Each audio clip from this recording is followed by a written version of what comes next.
Okay, so this will be a lecture intended for broad audience. It is a lecture that I often give to various kinds of audiences. It has been fitted in such that there is no need for technical knowledge. We shall see some parts of at some moment, some knowledge that you have encountered, of course. It is not a course, it is rather a complement, and in particular, it will talk about some of my own specialty and some of the research which I have performed in the past decade or so. I will start with some general considerations about the mathematics and how we can understand it. This is a picture which I use often in conferences of the illustration of a poem called The Lady of Shalott by an English writer, and it tells about a story which is set in the old days of King Arthur and so on. And in this tale, the lady is struck by a curse, and she is not allowed to see the world directly, only through reflection of a mirror. And in the tale, in the poem, someday there is Lancelot, you know, very handsome, who comes, and she cannot resist the temptation, and she looks at him directly, and then she's struck by the curse, and she dies, and her body drifts on the water, and so on. And it is not clear exactly which is the allegory that was intended by the author, but I like to use this, to think of this as allegory of the mathematician who always studies the world around us, but never looks at it directly, only looks at it through the reflection of abstract formulas. And this is what mathematics is about. You don't do experiments like the physicists do.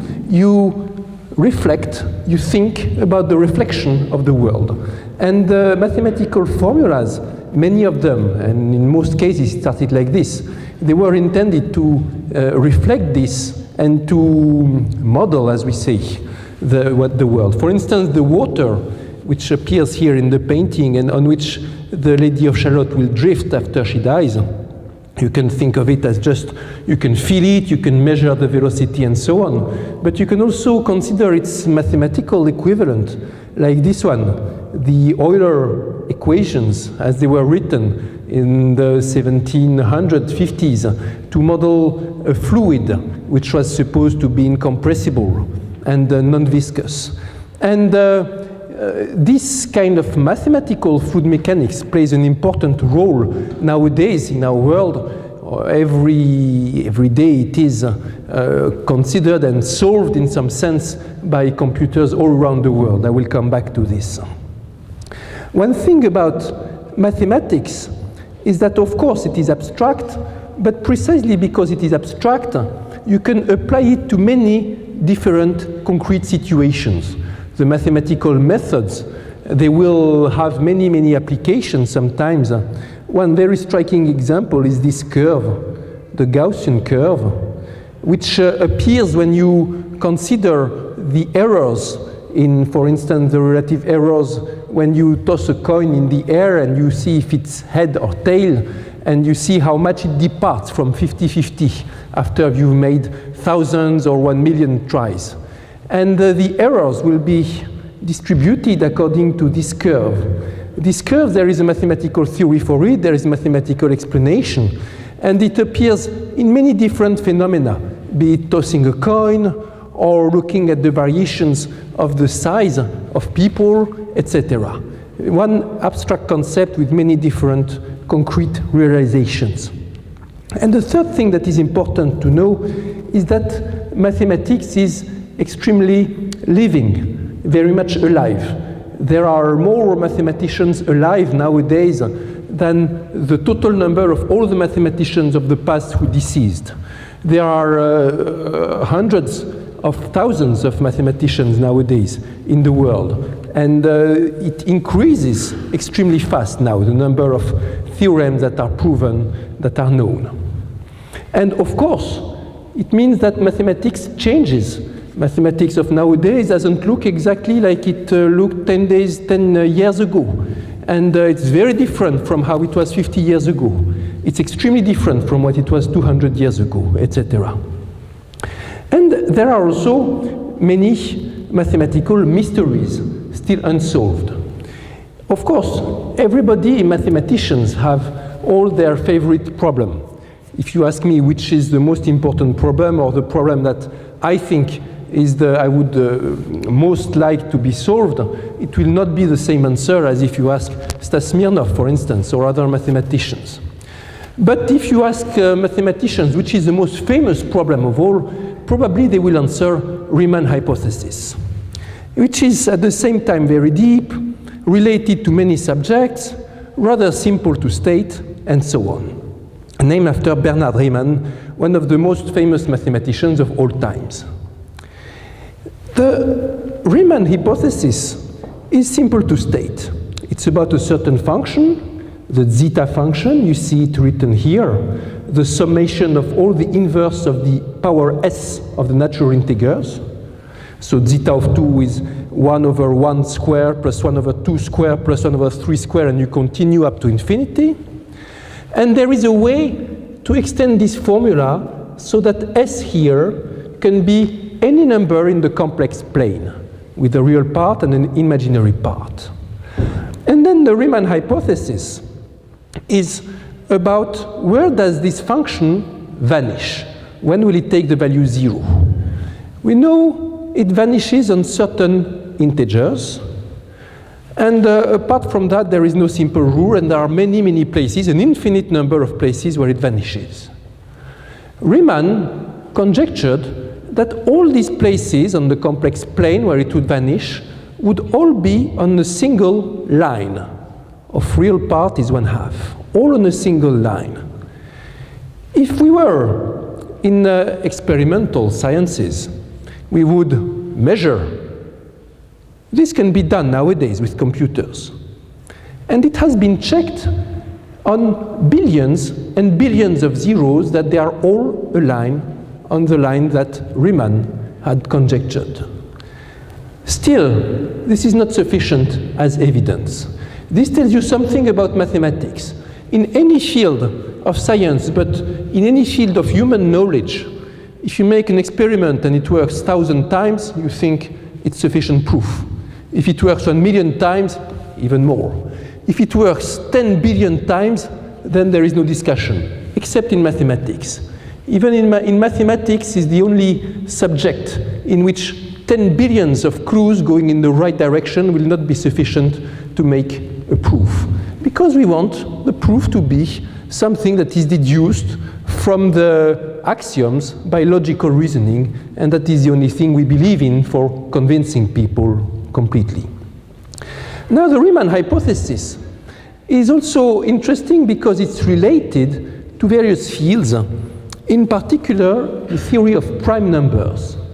You see here the zeta function of Riemann can be written as an infinite product, where P here is the set of, runs on the set of all prime numbers, so products of 1 over 1 minus 1 over P to the S.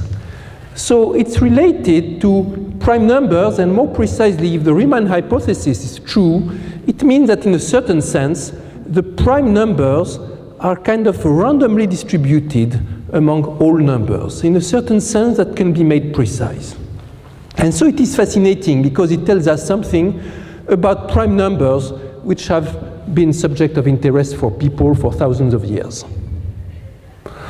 Some time ago, The Guardian had this article, Math Holy Grail could bring disaster for internet. You wonder what they think. What is it about that the journalist had in mind? At this time, it had been announced that the Riemann hypothesis was one of the 7 prizes put for problems put to prize for $1 million each by the Clay Mathematics Institute. And the journalist had understood that it was related to distribution of prime numbers, and he knew that prime numbers were very important for coding and ensuring internet security or other things. And then he went on to deduce that if this was solved, it could bring disaster for internet. because maybe one could solve the codes very easily and pirates could be much in business for doing piracy acts on internet. Of course, it is complete nonsense, because if you understood what I just said, if the Riemann hypothesis is true, this means that the prime numbers are randomly distributed. What the hell does it help you to know that they are distributed in order to solve a mathematical problem of factorizing into prime numbers? Of course, it doesn't help. But it's not because it could bring disaster to internet or because it can give you $1 million that we'll have the Riemann hypothesis. It is because it's related, first it's deep, and it's related to many things, to many subjects in mathematics. There are, for instance, some connections to quantum mechanics that are not understood yet. Andrew Wiles once made the joke, he said, this problem, like the other Scrape problems, this problem is put to price for $1 million. But most of us mathematicians would be glad to give $1 million in order to have the honor to solve this problem. Riemann did not only find this hypothesis, he also built non-Euclidean geometry, which nowadays is called Riemannian geometry. In the non-Euclidean world, the units of length may change from place to place. So this thing here maybe is not the same measure as this, or maybe not the same length as this. It will depend from place to place. In the Euclidean world, in which everything is flat, the basic object is a line. That's lines and circles is from where you construct everything. Now, there is no notion of line that is obvious if the unit of length may change from place to place. Instead, people use geodesics. Geodesics is a curve that is as short as possible between the two endpoints. It's a notion that you can, for instance, look on the surface of the Earth. From St. Petersburg to Paris, you ask which is the shortest path, and this will give you a certain curve on the surface of the Earth. You can ask this for a plane, by the way, because you want to minimize, for instance, the amount of fuel that is needed, and you will see what it is. On the map, it will not be a straight line. It will be a certain curve. Now, we want to, in mathematics, of course, we want to understand how things behave. We can write equations for geodesics, but also we would like to have qualitative information. One good way to do this, and Riemann understood, is to compare these curves to the Euclidean curves, that is the lines. If geodesics tend to get closer to each other than in the Euclidean plane, we say that the curvature is positive. And it will result in the fact that triangles, which are made of little bits of geodesics, will look fat. On the contrary, if geodesics tend to get further apart from each other, we will say that it is negative curvature, and the triangles will look skinny. This is an example of non-Euclidean geometry. It's a representation of the so-called hyperbolic geometry, one of the great things discovered in the 19th century. In this picture, each plane, each fish, has the same length. And in fact, it is unbounded. There is an infinite distance between the end here and the end there. And if we draw a triangle, with bits of geodesics, you see how it looks skinny. And if you look at how two geodesics will spread apart, you see it's faster. The spreading is faster than the spreading of Euclidean lines, even much faster than it appears, because the distance here is much, much larger. You have to go into these regions where the units of length is very, very, very small. On the contrary, if I look at the sphere, which is a typical case of positive curvature, then the triangles are fat. Look at this. 3 right angles means 270 degrees, much more than the 180 degrees which are typical for a triangle which is drawn on the plane. This is typical of positive curvature. And look at this. Here, so these are lines, they cross here, and then they cross a second time. In the plane, when two lines cross, they will never cross a second time. They cross once, and then they say bye-bye forever. On the sphere, on the contrary, after they crossed, they will get closer than they would be on the plane, so close that they will meet again a second time, and this is typical of positive curvature. Here, not only do we have these lines and so on, but we can understand them qualitatively with this notion of curvature, and this is also what Riemann left us with. This, if you go to Dublin someday in Ireland, make sure to visit the Hyperbolic Coral Reef Museum. And the picture was taken there. I don't guarantee that there will be the actress who is here playing the swing, but we'll find this, which is some knitting in which the curvature is negative, and which is supposed to reproduce, to imitate the coral reefs that we find in the oceans. And it has constant negative curvature as given by the formulas of Riemann. This is another shape of constant negative curvature. This is called the pseudosphere, and it was on display in an art exhibition in Paris some time ago. And these images from digital artists, Palais and Bénard, look at this one. It is also a negative curvature picture, typical. In particular, you see here this geometry that is called like the horse saddle, which is typical of negative curvature. If you are sitting on a horse, there is the saddle which protects you from in front of you and in your back, so that you don't fall from the horse. But it goes down on the left and on the right, so that your feet can rest on your legs can be on each side of the horse. This saddle has a negative curvature, and that's typical, like this and like this. This is a typical picture of negative curvature, and we see it here. It's like you take many horse saddles and you glue them together. At the gluing point, it's what is called a singularity. It is a bit like very sharp, like a razor, and it is a theorem that it's impossible to make a surface which is closed and has constant negative curvature, or even has negative curvature everywhere. That's the reason why these singularities are unavoidable. You see here, already we are telling about simple theorems that have deep meaning. And see again, these pictures, see here, this is very different from this, very different from this. However, thanks to the curvature, we can classify, and we know that they all belong to the same family of curves with constant negative curvature. Riemann had an extraordinary life.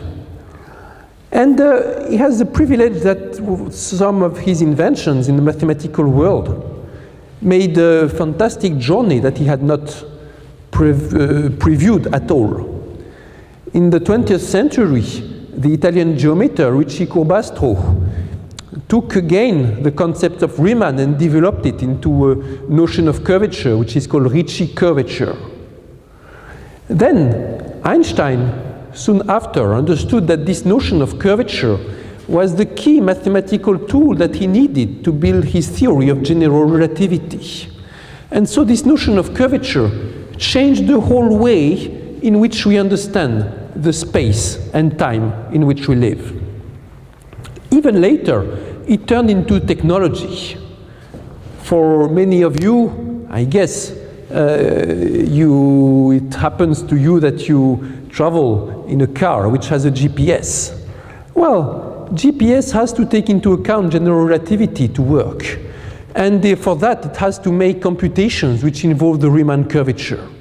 So that in any of these little machines, there is a bit of Riemann and a bit of Ricci and a bit of Einstein, as you can check by opening it. This is another example of things that Riemann worked on, trying to understand the formation of singularities as those which are made by the light which reflects on a cap, or those which are made in the air by a plane which advances at supersonic speed, or by a ball. Here, the bullet, which is, this is a Kalashnikov. And you see here these lines, these singularities which grow from the place where the bullet was fired or from the bullet itself. At these singularities, the properties of the air changes in a very brutal way, suddenly. It looks a bit like the singularities which you saw here, maybe. There are many examples of singularities in mathematical world, in mathematical physics. And Riemann also tried to understand the formation of these singularities. It was the first serious work on this. In fact, Riemann worked on everything, and if you look up the list of notions and concepts which are named after him, it is frightening if you compare this to his short lifespan, since Riemann was dead by the age which I have now. This makes Riemann a romantic figure almost unparalleled in the history of science or in the history of mankind. Actually, once I met a famous rock singer who told me that from time to time she goes to the grave of Riemann to meditate. Here we see also that mathematicians can be an inspiration for artists, not only the reverse way. This is me on a grave. I like graves too, and this is on the grave of Ludwig Boltzmann, a famous Austrian physicist. This picture was taken in 2006 as I was attending a conference for the 100 years of Boltzmann.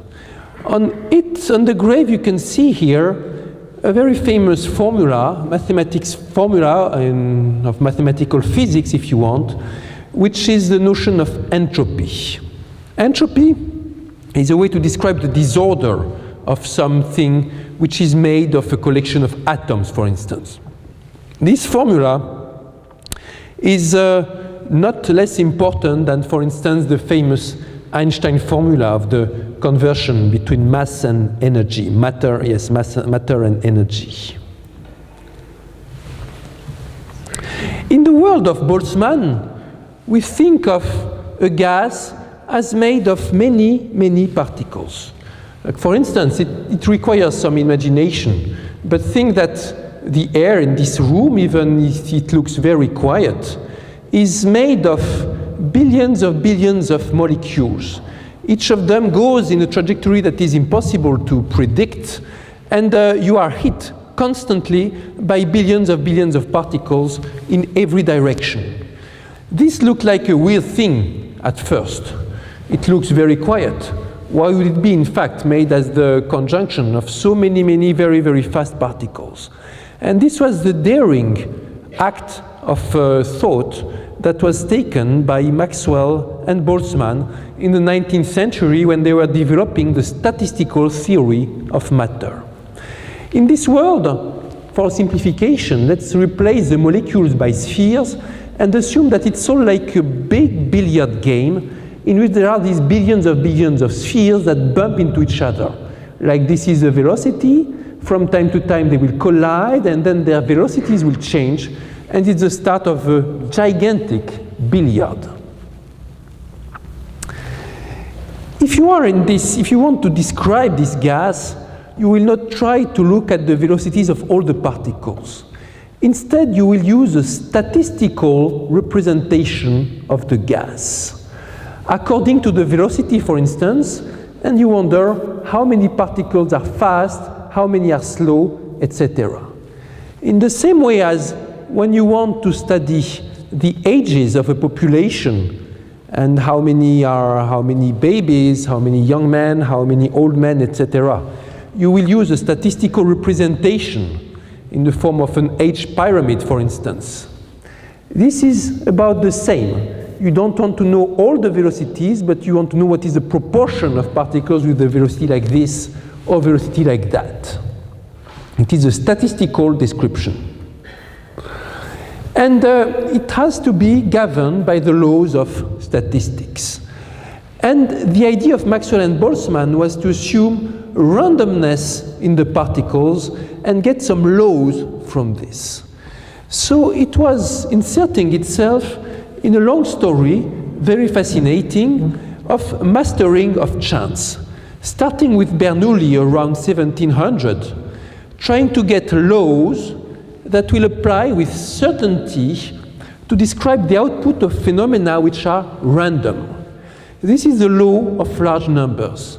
For instance, take a coin and send it in the air, look what happens. Maybe it will be heads, maybe it will be tail, and you don't know. But if you repeat the experiment like thousands of times, billions of times, in the end, you know it will be about 50-50. This is the law of large numbers, and it's very striking because even though you don't know the individual outcome, you know that in the long run, it will be something that you cannot escape, almost 50-50. In around 1730, Abraham de Moivre, who was a French, emigrated to England for reasons of religious persecution, discovered the Gaussian law, maybe the most important function in statistics. It has a formula like exponential minus x squared, the shape of a bell, kind of. And he understood that it appeared if you consider the fluctuations around the mean for this experiment with the coin. You look with respect to 50-50, how will it be in real life?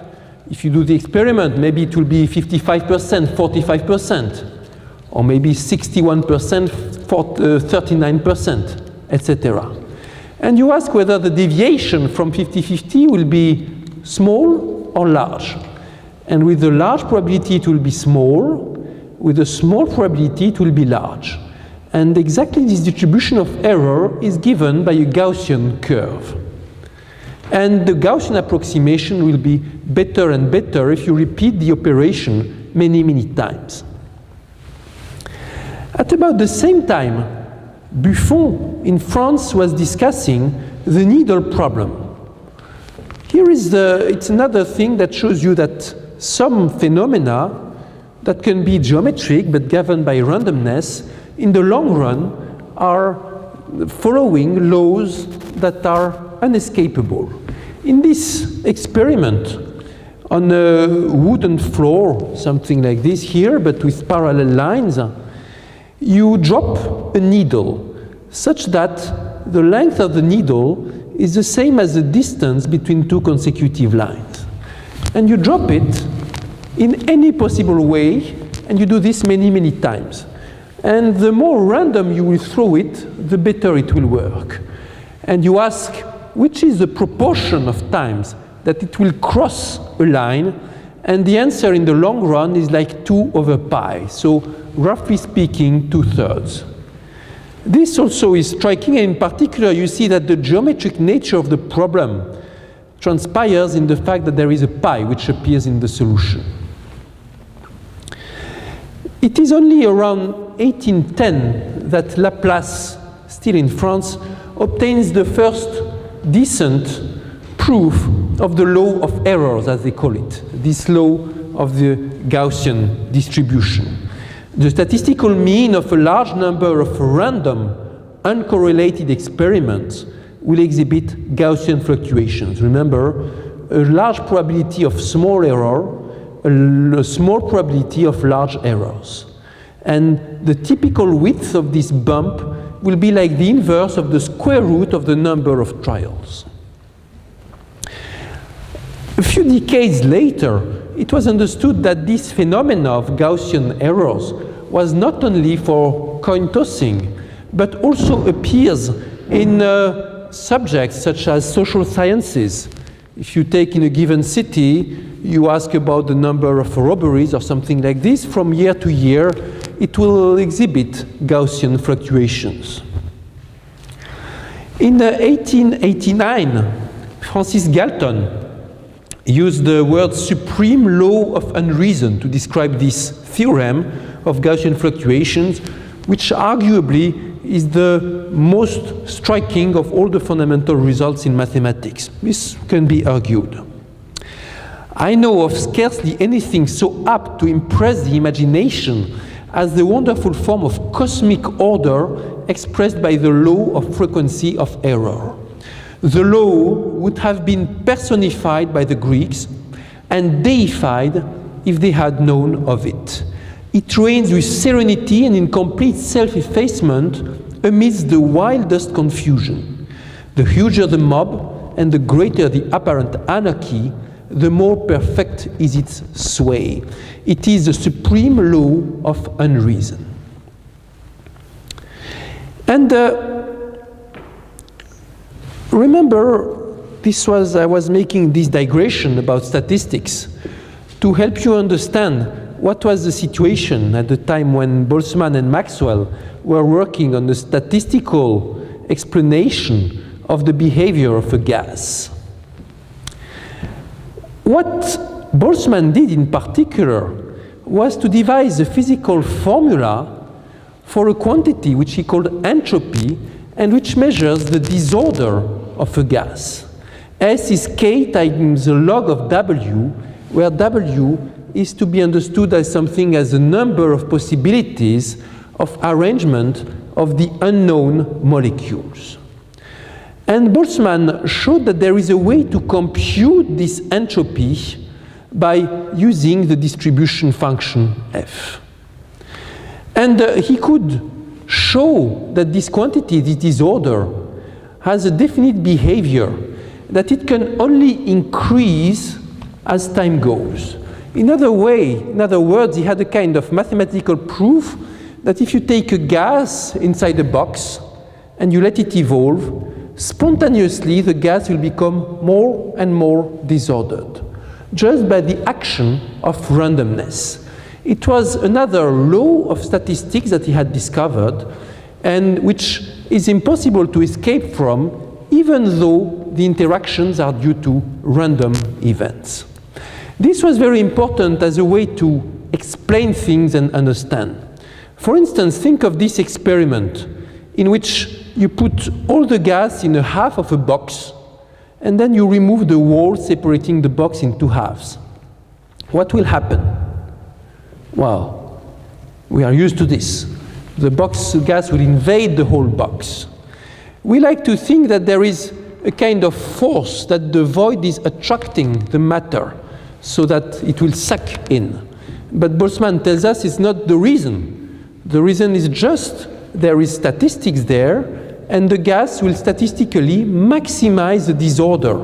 And of course, it is more disordered here when it occupies the whole room than when it occupies only half of it. A good illustration in human behavior for this would be for kids' school.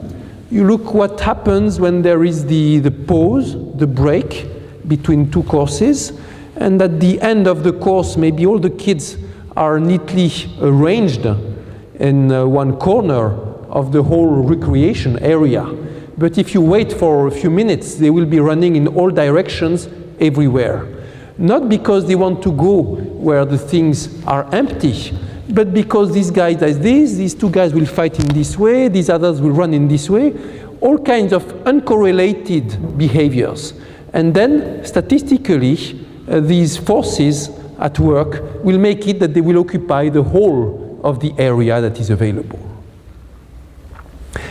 Boltzmann was using, for his mathematical demonstration, these objects called partial differential equations. You can look just as some kind of artistic object here. Each of these equations represents some physical phenomenon. For instance, this one is the one on which I did my PhD. It is called Boltzmann equation. It models gas like Boltzmann was using. And the first time I saw it written was with my first encounter with my advisor, you can say master. And he wrote the equation, he told me what it was good for, and explained me, you know, after a couple of years, maybe you can do this or this on the equation, this kind of problem. And then I thought, what? Am I going to study this thing for 2 years? Maybe it's time to change career. And then I went into the equation and studied it. And it happened what happens when things go right. I fell in love with the equation. And when you, at first, something that looks to you extremely narrow, when you enter it and you see it becomes a whole world, you can write whole books on this equation. It's related to problems of fluids, to problems about signal processing, to very fundamental problems like the passing of time and why do we age and so on, the arrow of time, etc. And I worked at least 10 years on this equation. This is the equation that you would use if you want to understand the galaxy, for instance. How will the Milky Way look like in 1 million years? To understand it, you look at this equation and you study it. It's called the Vlasov equation. This one is the Schrödinger equation. You take one atom, you want to understand how it behaves instantaneously. That's the equation you want to solve. This one is the Euler equation for a fluid. If you want to understand how it is when you take a bottle and agitate the bottle here and what's about the water there, that's the equation you want to solve. Okay, the Euler equation is a simplified model. If you want a more realistic model, you go for this horrible set of equations on the bottom left, which is called compressible Navier-Stokes equation. Takes into account the compressibility and the viscosity. And again, you can write books on these equations. These equations are solved every day to predict the weather. How does the television or whatever predict the weather that there will be tomorrow or 1 week from now? Basically, it is by solving these equations for the atmosphere which is around us, at the scale of a whole country, for instance. It is also used every day in the Hollywood industry.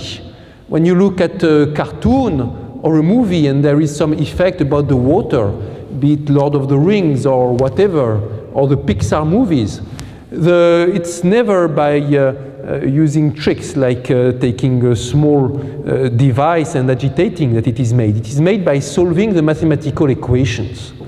I was once attending a conference in which there was a specialist of digital effects from Disney Studios or something like this, and he said, we should all pay you royalties when our blockbusters are out because of all the mathematical tools and formulas that we use to produce our movies. Let's skip this one and give you just one example.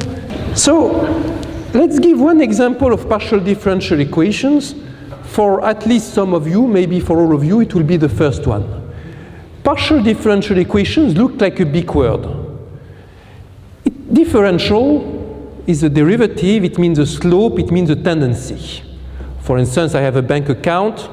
If it grows with a positive interest rate, this is the derivative is positive, the differential is positive.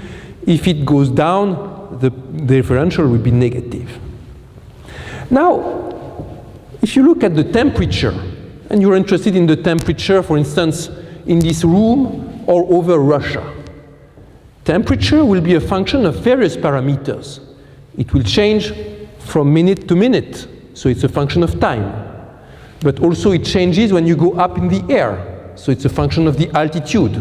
It changes when you go south or north, so it's also a function of the latitude, sorry. It also changes if you go from east to west. So it's a function of 4 parameters, 3 parameters for the position, 1 parameter for the time. And then you can look at the differential in time, or differential in height, or differential in the other coordinates. And for each there will be a tendency. For instance, from west to east, maybe the temperature is colder and colder, so the differential will be negative. When you go up, typically it is colder. So the differential with respect to this direction typically will be negative. When you go forward in time, it may go up and down depending on the sun and so on. So you may have a function of time and position. Now, Fourier wrote down in the 19th century the basic equation relating these partial differentials, as they are called, for the heat in a metal, not in the air, but in a string of metal, maybe iron or something. In a metal, it may be a one-dimensional problem, for instance, just a bar of metal, a long bar, and then maybe just the position with respect to the origin will matter. But it may also be a two-dimensional thing, or it may be three-dimensional. And Fourier tells you that this is the equation that will allow you to predict the evolution of the temperature in the metal. T is the temperature. On the left is the time differential, that is the increase rate with respect to time. When you go forward 1 second, will it increase by 1% the temperature or no? And here is the differential with respect to the position, when you go from left to right, for instance. And after you have taken the differential, you take the second differential in the position still. And you relate both by a coefficient which is called the conductivity. Second differential is very easy. It's the tendency of the tendency. In particular, we feel it every day. In which phenomenon? Acceleration. The force that you exert on somebody will be transformed into some acceleration. The velocity is a variation of the position, and the acceleration is a variation of the variation. So this second variation is something very natural. And Fourier tells us that the first variation in time is the same as the second variation in position. This is an equation relating partial differentials of a signal. Let us see what it will do. This is the solution of the equation. This is the temperature, will be the temperature in a metal bar with a certain length. And at the initial time, I heat it. This is hot. This is very hot. This is hot. This is a bit hot. What will happen if I let it free? Look. So this is the temperature as a function of the position. This is at the origin, maybe, and then this is maybe 40 centimeters up from the origin. Look at the evolution.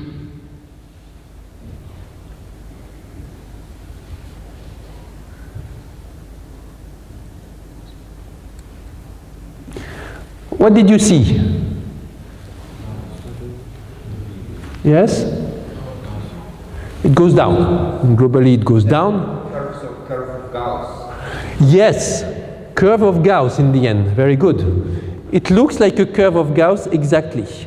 And you can prove that in the end it will look like a Gauss curve. It will look like a Gauss curve and it will go down little by little. This is interesting. Is there any probability in there? No. And still I see this Gauss curve which emerges from probability. There are actually deep connections between this heat equation and between the probabilistic framework. And this was discovered in some sense at the beginning of the 20th century, or understood at the beginning of the 20th century. Look also, is it a fast phenomenon or a slow phenomenon? Look again.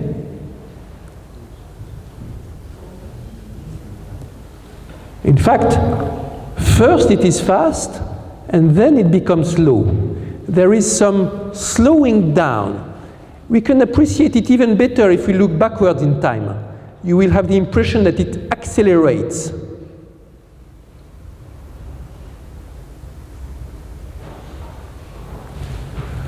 Also look, See here these sharp changes in the slope of the temperature initially.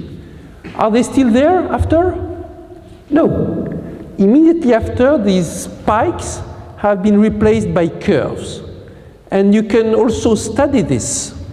And look also, is it uniform? No. Even though it is globally cooling down, some places will be becoming hotter and hotter. Look at this one. Temperature increases, and after that it will decrease. And there were several peaks, and now there is just one bump, which will look eventually like a Gaussian curve. All these are phenomena that you can study, that you study in theory of partial differential equations. Many different questions that you can ask about the evolution of quantities, such as heat, velocity, etc., etc. And Boltzmann did not consider the heat equation. He considered a more complicated equation, which is named the Boltzmann equation, and which is this one here. It involves differentials also, and integrals, and other concepts. I will not study the Boltzmann equation, but all these questions that we ask for the heat equation, we can also ask for the Boltzmann equation. How is it in large time? Is it slow or fast? Does it evolve uniformly, and so on? And in fact, what Boltzmann discovers is that first, there is a law that you cannot escape, that the entropy, the disorder, always goes up. Disorder increases. This is a sad law of Boltzmann. So the gas will look for the maximum disorder state spontaneously. And guess which is the maximally disordered state? The Gaussian. And so Boltzmann rediscovered in the theory of gases again the same Gauss curve that also was there already since the work of Moivre and others about Toenkosing and so on. This kind of connections between different fields of science is one of the things that mathematicians like best. At some point in my mathematical work, I was precisely working on this problem. How fast does the gas become like a Gaussian, like the distribution of velocities will become Gaussian? Is it fast, is it slow, and so on? And I did some work on a conjecture, not as famous as the Riemann hypothesis, but one which was famous in the domain, known as the Cecchiniani conjecture, which in some sense I solved with some colleagues. It was related to this problem. How fast does the gas become like a Gaussian curve in terms of the velocities? This shows you again some mathematical problems which are inspired by physics. And Boltzmann, even though he had a tragic end of life, sorry, he committed suicide in his 60s, his work has lived to inspire generations of scientists, mathematicians, engineers, and so on. Some of the most famous probabilists in this century, the works of Smoluchowski and Einstein, were inspired by Boltzmann. The atoms, the discovery of atoms was based on works by Boltzmann. Also, the formulas of Boltzmann were rediscovered by Shannon, the father of information theory. If we would pay royalties on mathematical concept, this guy would be one of the richest, his family would be one of the richest in the world, because every time you send a text message, you use the theory of communication without knowing it, and the theory of coding, and the entropy of Shannon, which has the same formula as the entropy of Boltzmann. And also the Boltzmann equation is used by engineers. For instance, for optimizing the motor, the engine in a car, and so on, about the gas, how the gas goes inside the engine, etc. In these examples that I discussed so far, like the curvature and the GPS, or the Boltzmann equation and the car design, there is a long time before the mathematical concept and the application at industrial level. But sometimes the industrial application comes immediately. Sometimes the mathematical world is made to answer an industrial question. This was the case in some of the work of Leonid Kantorovich, one of the most remarkable scientists of the 20th century. Kantorovich worked on a number of problems, from very abstract to very concrete, did some important work during the war. They worked on the atomic bomb, worked on railroad transport, worked on the problem of taxi fares, worked on numeric approximation. Kantorovich also worked on the mathematical theory of economics. His masterpiece in 1959, The Best Uses of Economic Resources, won him the Nobel Prize in Economics in 1975. This was the first time that a mathematician got the Nobel Prize in Economics for developing new mathematical theories. Kantorovich was from here, no? Yes. No. He worked also in Moscow. Kantorovich is one of the heroes of a fascinating novel named The Red Plenty by Francis Pufford, in which the evolution of the Soviet economy is considered from the point of view of evolution of mathematical ideas. And as the authors say, the hero of the book is an idea, the idea of planification, and Kantorovich is one of the heroes of this novel, which has half real-life heroes and half imaginary. Khrushchev is also one of the heroes of this book. And in there you see the ideas of Kantorovich and how it is tried, it is attempted to make a perfectly rational system of economics, and how in the end it fails in large part because humans are not rational machines. The life of Kantorovich was transformed by an encounter with the plywood industry. Plywood is something like this, I guess, nothing very sexy, in which you have different varieties of wood and that you press together to make some device. And one day there was a plywood company, plywood industry, that whose representatives came to meet Kantorovich. They had to increase their production, and they asked, do you have a way to help us? You know, Professor Kantorovich. Kantorovich was very young, but already the head of his department, extremely gifted mathematician.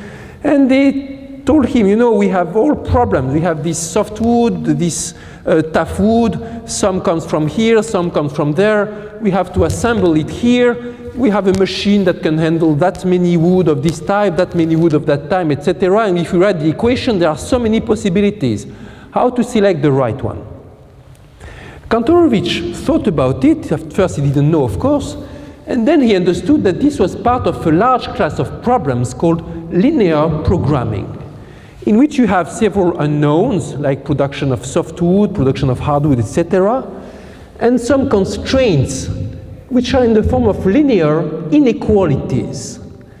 And you search in all the possibilities, which is the one that gives the best production. You can do this as exercises. Probably at least some of you have done already exercises of this type, and look for the geometric solution of this kind of inequalities. When you have 3 equations, it's okay to do it geometrically. But what do you do when you have 100 equations? In real life, sometimes it's tens of thousands or hundreds of thousands of equations that a big company can have to solve, for instance, for railroad optimization. And Kantorovich understood that he could develop mathematical tools for this theory and this problem of inequalities. He also discovered, to his amazement, that he could solve a problem which had been posed by Monge in the 18th century. Monge was a revolutionary mathematician, revolutionary in all the senses of the word, and he was a friend of Napoleon too. And he had set this problem called optimal allocation. Imagine you have some goods that you want to transfer from the production sites to the consumption sites. How do you allocate the production and the consumption in such a way as to minimize the transport cost? and you want to send this or to this, etc. Imagine that these are bakeries. This is the example I use in my book, producing croissant or bread, and each morning they have to send it to the cafe where they will be eaten. And of course you want to match them in the closest possible way, but how do you do when you have many of them? How do you draw the arrows? This was a problem set by Monge, and Kantorovich understood that with his theory he could mathematically solve this problem and compute it in a way. And he found a beautiful duality formula according to which minimizing this sum of all the transport costs would be like maximizing the profit for some body that would act like an intermediate between the production and the consumption, buying the goods at the production site and selling it back at the consumption site. And they would agree on the buying price and the selling price in such a way that the difference of the prices is always at most the transport cost, and then the maximum profit would be this minimum cost. See here that in this kind of problem we see prices coming in, so economics, and here you can understand how the work of Kantorovich was related to economics. See also that Kantorovich was extremely courageous because he was trying to build a rational theory of prices. And at this time, here, you could be killed for less than that, just for finding the right mathematical theory. If it sounded a bit capitalistic, as was thought of the Kantorovich theories, was enough to be killed. Kantorovich was saved most certainly because he was so useful for the development of some programs like atomic bomb and so, but it was strictly forbidden to talk about such theorems in public. You would have to use all kinds of different ways to talk about it and so on. Nowadays it's used everywhere. Here this is extracted from some tutorial that I saw on the web, in which these methods of Kantorovich, of course, not only are they true, but they are extremely useful. And there's no matter of ideology. These are just theorems. These are tools that we can use to solve problems. Be it problems related to industry production or advertising or portfolio selection or devising cereals, whatever. There are thousands and thousands of problems in which this theory of linear programming is useful. And again, one mathematical concept, many different practical applications. And they all can be abstracted into a problem like this of optimizing linear quantities. And they can be solved automatically by computer programs, which still doesn't make it uninteresting to study it mathematically. Of course, if you don't understand what the program is doing, you have many chances. It's likely that you will end up computing the wrong thing. So we are drawing near the end, and I told you three stories with three great men: Kantorovich and his problem of minimizing the cost, Riemann and his problem of understanding the curvature in geometry, and Boltzmann and his problem of the disorder of a gas and understanding the evolution of a gas. And it looked like a strange talk because there was one story, then another story, and it is not well constructed. But it turns out that even though these are three different stories with different tools, different motivations, they are all related in the mathematical world.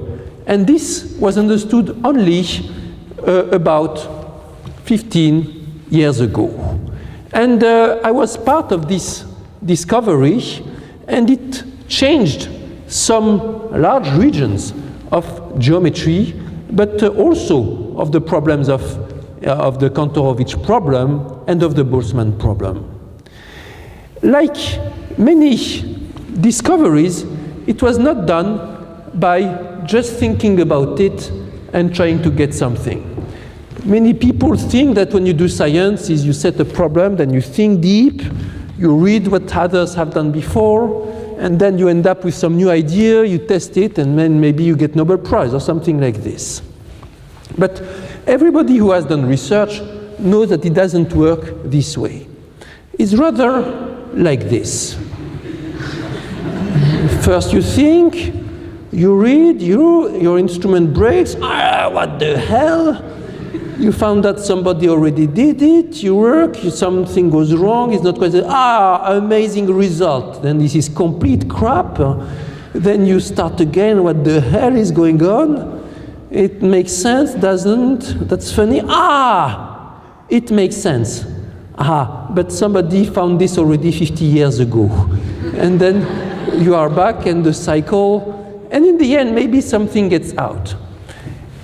It's even more complicated than this, because it's not you alone. It's you in interaction with many other people with the same history, and from time to time, your history meets that history, and from these random encounters, like from the random encounters of the particles in the gas, some new things come. For me, two of these encounters were invaluable and arrived at the theory. One was my encounter with Felix Otto, German collaborator, at the end of the 90s. This is Santa Barbara. He was working there at the time. And the other was Berkeley, also in California, later in 2004. This is a beautiful campus of the Berkeley University. It's always sunny, you know, in Berkeley. Even in December, you can go out in t-shirt, out in and play on the grass and so on. And this is beautiful sunny campus.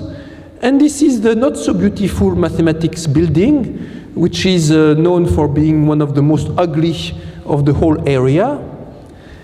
And not only it is ugly, but also it is very badly conceived. It's very important in a building that it allows people to meet.